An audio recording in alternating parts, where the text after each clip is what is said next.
Hello বন্ধুরা, আবারও একটি দিনকে স্মৃতি হিসেবে ধরে রাখার জন্য ভিডিও নিয়ে হাজির হলাম। তো আজকে সকালটা খুবই সুন্দর লাগছে, কিন্তু আজকে আমি শারীরিক দিক থেকে একটু অসুস্থ। তো তাই আর কি, আর খুবই অসহায় লাগছিল। তাই আর কি আজকে একটা ভিডিও বানিয়ে রেখেছিলাম। তো সেই ভিডিওটাই আজকে এডিট করে দিচ্ছি। তো প্রতিদিন সকালবেলা আমাদের ঘরের অবস্থা প্রায় এমনটাই থাকে, মাঝে মাঝে এর থেকে আরও ঘরের অবস্থা খারাপ থাকে। তো সারা রাতে তো জিনিসপত্র ছড়িয়ে ছিটে, যেহেতু বাবু প্রায় অনেক রাত পর্যন্ত জাগে, কখনো 1টা 2টো, কখনো 3টে বাজিয়ে দেয়।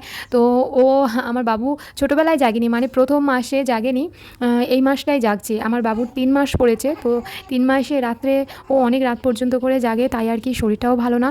আর এই যে সকালবেলা দেখলে যে ঘরটা আমি ক্লিন করলাম, আর বাবু তার মধ্যে উঠে গিয়েছে ঘুম থেকে। এবার আমি একা আছি আজকে, আর আজকে আমার একটু জ্বর আছে, তাই আর কি শরীরটাও খুব খারাপ লাগছিল, কিছুই ভালো লাগছিল না। আর তার উপর রাত্রে